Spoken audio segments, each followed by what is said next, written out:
முடிவெடுத்தாச்சு, அரசியலில் குதிச்சிட்டாரு. ஆனால் 2024 போட்டியிட மாட்டேன், 2026 தான் போட்டியிடுவேங்கிறதுக்கு என்ன சூழ்ச்சி? 3 வருஷம் இருக்குல்ல, அதுக்குள்ள நீ எந்த போகமோ எங்கிட்ட இருந்து வரணும்னு சொல்ல முடியாதுல்ல.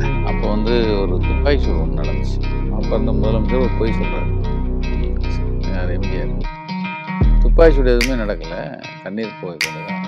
முதலமைச்சரின் பச்சை பொய். துப்பாக்கி சூடு நடந்தது உண்மை. காலையில் பத்திக்குச்சு தமிழ்நாடு.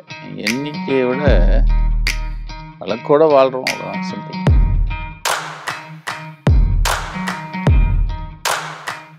உங்களுக்கு முதல்ல ஐடியா ஆஃப் ஒர்க் எங்கேருந்து கிரியேட் ஆச்சு? அப்போ ஒரு துப்பாக்கி சூடு ஒன்று நடந்துச்சு. நான் இதுக்கு முன்னாடி வேலை பார்த்த பத்திரிக்கை. அது பத்திரிக்கையில் துப்பாக்கி சூடு இல்லை, பத்திரிக்கையில் வேலை பார்க்கும்போது ஒரு துப்பாக்கி சூடு ஒரு இடத்துல நடக்குது, மீனவ துப்பாக்கி சூடு. அப்போ ஆனால் நானும் ஸ்பாட்டில் இருக்கேன். அந்த போராட்டம் நடக்கும், மீனவர் போராட்டம் போகுது. அது எம்ஜிஆர் பீரியடு. அந்த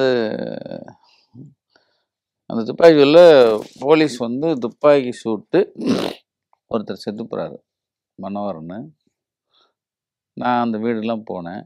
அந்த அந்த பாதிக்கப்பட்ட அந்த இறந்து போன பையனுடைய வீட்டில் எங்கள் அப்போ எடிட்டர் இருந்தாங்க, அவங்ககிட்ட சொன்னேன்.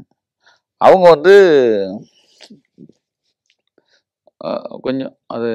கொஞ்சம் யோசிச்சாங்க. அப்போ நான் சொன்னேன், இல்லை அது கட்டாயம் பண்ணால் நமக்கு ஏன்னா ஈவினிங் பேப்பரில் இவர் அப்போ இருந்த முதலமைச்சர் ஒரு பொய் சொல்கிறாரு. யார்? எம்ஜிஆர். துப்பாக்கி சூடு எதுவுமே நடக்கலை, கண்ணீர் புகை கொண்டு தான் பிரயோகித்தோன்னு சொல்லி. எனக்கு நல்லாவே தெரியுது, நாங்கள் ஸ்பாட்டில் இருந்தோம், துப்பாக்கி சூடு நடந்தது.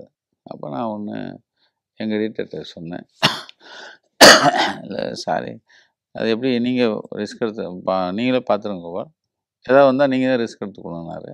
No problem. அதை அந்த பாடி எங்கே வச்சுருக்காங்க அதை கண்டுபிடிச்சி அந்த பாடியை படம் எடுத்து அடுத்த நாள் நக்கீரனில், அடுத்த நாள் தராசுன்னு ஒரு பத்திரிகை தான், அதில் முதலமைச்சரின் பச்சை பொய், துப்பாக்கி சூடு நடந்தது உண்மை, கொல்லப்பட்ட மனோகரன் அப்படின்னு சொல்லி அந்த ஒரு டைட்டில். அட்டைப்படம் நான் தான் பண்ணுவேன். காலையில் பத்திக்குச்சு தமிழ்நாடு. அதுதான் நாட்டு நமக்கு, அது ஒரு நாட்டு தானே. இப்படி பண்ண. ஆனால் பத்திரிக்கை எதிர்காலத்தில் இப்போ நடத்துவேன், அப்போ இந்த மாதிரி இதை வச்சுக்கணும் அப்படிலாம் அப்போ நினைக்கவே இல்லை. எதிர்காலத்தில் பத்திரிக்கை ஆரம்பிக்கணும் எண்ணமே கிடையாது. பத்திரிக்கை ஆரம்பித்த பிறகு அது அந்த இது நமக்கு ஒன்று இருக்குல்ல, அதாவது ஒருத்தர் பொய் சொல்கிறாரு, உண்மை ஒரு பக்கம் இருக்கும்போது அந்த உண்மையை வெளியே கொண்டு வர்றதுங்கிறது ஒரு விஷயம் இல்லையா. அது எங்களுக்கு அது வேலையை எடுத்துக்கிட்டோம், அவ்வளோதான். நான் உறுதி எடுத்துக்கல. இந்த உண்மையை, மறைக்கப்பட்ட உண்மையை வெளியே கொண்டு வரணுங்கிறது நான் ஊரில் இருந்து புறப்படும் போதே அப்படி வந்தேன்லாம் சொல்லலை. அந்த இடத்துல நக்கீரன் ஆரம்பித்தேன். நக்கீரன் ஆரம்பித்த பிறகு இது ஒரு நாட்டு, எனக்கு நீங்கள் சொன்னீங்களே ஒரு நாட்டு, இது அந்த நாட்டு. அது அப்போது ஏதாவது மறைச்சிருக்காங்க, ஒரு பொய்யை சொல்கிறாங்க, அந்த உண்மையை சொல்லணும் அப்படிங்கிறது நக்கீரனில் எடுத்துக்கிட்டோம். அதுதான் ஆரம்பத்துலேருந்து நக்கீரன் இன்னைக்கு வரைக்கும் கொண்டு போயிட்டு. விஜய் அவர்கள் சினிமாவை விட்டு இப்போ அரசியலுக்குள்ள வந்திருக்காரு. அவருடைய அரசியல் பயணம் எப்படி இருக்கும் சார்? ஆனால் ஒரு துணிச்சல் தான். அனௌன்ஸ் பண்ணதே துணிச்சல் தம்பி. ஆனால் 2024 போட்டியிட மாட்டேன், 2026 தான் போட்டியிடுவேங்கிறதுக்கு என்ன சூழ்ச்சியோன்னு எனக்கு தெரியாது. முடிவெடுத்தாச்சு, அரசியலில் குதிச்சிட்டாரு, அதுக்கு அவருக்கு பாராட்டு. ஆனால் எதிர்காலம் என்ன, எப்படி இருப்பார், என்ன இருக்கு இன்னும் நீங்கள் பார்த்தீங்கன்னா கூடி கழிச்சு பார்த்தா இன்னும் 3 வருஷம் இருக்குல்ல, அதுக்குள்ளே நீ எந்த போகமோ எங்கிட்ட வரணும்னு சொல்ல முடியாதுல்ல. மொத்தமா உங்க மேல போடப்பட்ட வழக்குகள்ல இப்போ எத்தனை நிலுவையில் இருக்கு? இது வரைக்கும் எண்ணிக்கவே இல்லை. 261 எஃப்ஐஆர் போட்டது எனக்கு தெரியும். அப்புறம் அந்த 93ல் 105 வழக்கு ஒரே நாள் போட்டாங்க. இங்கே ஒரு வீட்டில் இருக்குது, தமிழ்நாடு பூரா வழக்கு போட்டாங்க. அதுக்கு நாங்கள் என்ன பண்ணோம், ஹைகோர்ட்டில் போய் ஸ்டே வாங்கினோம். அதுக்கப்புறம் இது சிதம்பரம் திருச்சியில் வச்சு அடித்தாங்க. திருச்சியில் வச்சு சிதம்பரத்தை அடிக்கிறாங்க, சிதம்பரத்தை. அது நம்ம தான் படம் எடுத்து போட்டோம். அது அப்பயும் இதே தான், ஒரு முதலமைச்சர் பொய் சொன்னாங்க. அப்போ ஜெயலலிதா விவசாயிகள் வெகுண்டு அடித்தாங்கன்னு சொல்லிட்டாங்க. நாங்கள் நக்கீரன் புக்கு ஒரு 6 படம் போட்டோம். ஏடிஎம்காரன் ஒருத்தன் இளவரசன் ஒருத்தர் இரும்பு தடியை வச்சு உள்ளேருந்து வந்து அடிக்கிற மாதிரி ஒரு 6 படம் போட்டோம். அதுக்கு 21 நாள் கரண்டை கட் பண்ணிவிட்டாங்க. அந்த விஷயம் அங்கே ஆயிரத்தி ரோட்டில் நான் சொல்கிறது 91. ஆஃபீஸ் கரண்டை கட் பண்ணி 21 நாள். அப்புறம் கோர்ட்டில் போய் தான் வாங்கினோம். இது இப்போ அடிக்கிறாங்க. அந்த அம்மா சாயந்தரம் விவசாயிகள் தான் கோபம் கொண்டு அடித்தார்கள். அதிமுக கட்சிக்காரங்களுக்கு சம்மந்தம் இல்லைன்னா அந்த அம்மா அறிக்கை கொடுக்குது. படம் வருது, ஆடிவிங்காரன் தான் அடிக்கிறான்னு வருது. அப்போ இந்த அம்மா சொன்னது பொய்னா இதில் அதுக்கு எங்களுக்கு கொடுத்த வெகுமதி தான் 21 நாள் கரண்ட் கட்டு. கரண்ட் கட்டை விட ரொம்ப அநியாயம் தம்பி. நாங்கள் எங்கெல்லாம் போகிறோமோ பிரிண்டிங்க்கு, அது இங்கே ஒரு ஹிட்லர் அப்போ நடந்த பையிலேருந்து எங்களுக்கு இருக்குது. இப்போ பிரிண்டிங் பண்ண போனால் அங்கே அடிக்கூடாது, அங்கே கரண்டை கட் பண்ணிடுவாங்க. ப்ராசஸ் பண்ணுற இடத்துல கரண்டை கட் பண்ணிடுவாங்க. எங்கள் வீடு கரண்ட் கட்டு. இங்கே வேறு என்ன பைண்டிங் பண்ணுற இடம் கரண்ட் கட்டு. தூக்கிட்டு ஓடணும். எங்கெல்லாம் போகிறோமோ அங்கெல்லாம் கரண்ட் கட்டு. இப்போ எத்தனை வழக்கு இருக்குங்கிறதே உண்மையிலே எனக்கு தெரியாது. இப்போயும் ஏதாவது ஒரு வழக்கு ஒரு ஸ்டே வாங்கி அங்கேயே வச்சுருப்போம்.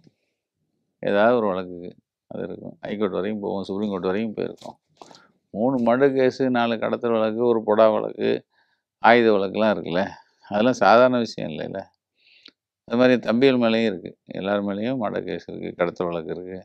எல்லா இதுலேருந்தும் போராடி ஒன்று 2 அப்பீல் இருக்கும்.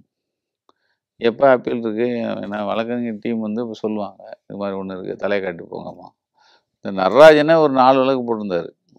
எம் நடராஜன் அவர் செத்த பிறகு அதை வந்து அந்த கேஸ் அத்தனையும் இருக்கும்போது நடத்தினோம், செத்தாச்சு. அதுக்கப்புறம் இப்போ தான் வந்து கோர்ட் வந்து அந்த கேஸில் வந்து விடுவிச்சிச்சு. அது இன்னும் அது வழக்கு எண்ணிக்கையை விட வழக்கோட வாழ்கிறோம், அவ்வளோதான், சிம்பிள். பத்திரிகையில் வரத்துக்கு உங்களுக்கு எந்த விஷயம் உந்துகோலாக இருந்துச்சு? ஒரு வெங்காயம் கிடையாது, ஒன்றும் கிடையாது, வேற வழியே இல்லை. ஊருக்கு தோத்துட்டு போகிற தம்பி, ரப்பர் கம்பெனி வச்சுருந்தேன் இங்கே வந்து, அது சரியா இல்லை, ஊருக்கு போயிட்டேன். Piles complaint. அப்போ வந்து பிஎஸ்ஏ டீலக்ஸ்னு ஒரு சைக்கிள் வச்சுருந்தேன், 1000 ரூபா. அது அந்த சைக்கிள் பார்த்தா சீட்டு முழுன்னு இருக்கும். அதில் காலையில் 4:30 மணிக்கு எழுந்திரிச்சு டை வாங்குறதுலேருந்து அப்புறம் பேங்க் போகிறதுலேருந்து வந்து மறுபடியும் ரா மெட்டீரியல் வாங்குவோம், மறுபடியும் இது ஆர்டர் எடுக்க போகிறதுக்கு, இந்த மாதிரிலாம் போய் சைக்கிளே ஓடி ஒரு கட்டத்தில் எனக்கு மூளை வந்துடுச்சு, பைல்ஸ் நோய். அதுக்கடையில் எங்கள் பார்ட்னர் பிரச்சனை, அவங்க என்னை வெளியே போய் சொல்லிட்டாங்க. சரின்னு ஊருக்கு போகிறேன். ஊருக்கு போனால் அப்போ அறுவை சிகிச்சை பண்ணிவிட்டு பெட்டில் இருக்கேன் வீட்டில். அப்போ என் ஃப்ரெண்டு ஒருத்தன் வந்தான், சாமி, பொன்சாமி. அவன் தான் சொன்னான், அப்போ நான் இயல்பாக ஒரு படம் வரைவேன். அதை பார்த்துட்டு சொன்னான், மூதேவி மெட்ராஸ் போடா, நிறைய பத்திரிகையில் வேலை கிடைக்கின்றான். எங்கள் அப்பா வேறு திட்டிகிட்டே இருந்தார், ஏதாவது கிளார்க் வேலைக்கு போகிறானா அந்த அவன். எங்கள் அப்பா ஹைவேஸில் பியூன் டெவலப் பண்ணாங்க. அவனை போய் பார்க்க சொன்னேன், இவனை பார்க்க சொன்னேன், கேட்க மாட்டேங்கிறான் அப்படின்னு சொல்லிட்டே இருப்பார். இவர் தொந்தரவு காணாமல் நான் வந்து மெட்ராஸுக்கு மறுபடியும் போகிறேன் அப்படின்னு சொல்லிட்டு மெட்ராஸுக்கே வந்தேன். அப்போ ஒவ்வொரு இடமா போயில தாயின்னு ஒரு பத்திரிக்கை, அது எம்ஜிஆர் பத்திரிக்கை, அங்கே வந்து வேலை கிடைச்சேன். காலையில் ஒரு 13 பேர் வேலையை விட்டு போயிட்டாங்க. சாயந்தரம் நான் போனேன். எந்த கழுத போனாலும் வேலை கொடுக்கும், நான் போனேன், கொடுத்தாங்க. அதில் அப்படியே பார்த்து, இதுதான் விஷயம். நான் இந்த எல்லாரும் சொல்கிற மாதிரி ஊர்லேயே நான் வந்து அநீதி எது தப்பு நடந்தாலும் போய் டான்னு நிற்பேன். அவங்கள தவறை கண்டித்து கொண்டு போய் போலீஸில் நிறுத்திடுவேன். அப்படிலாம் ஒன்றும் கிடையாது. அந்த இடத்துல நக்கீரன் கிடைச்ச பிறகு நக்கீரனை வாழ்கிறோம்.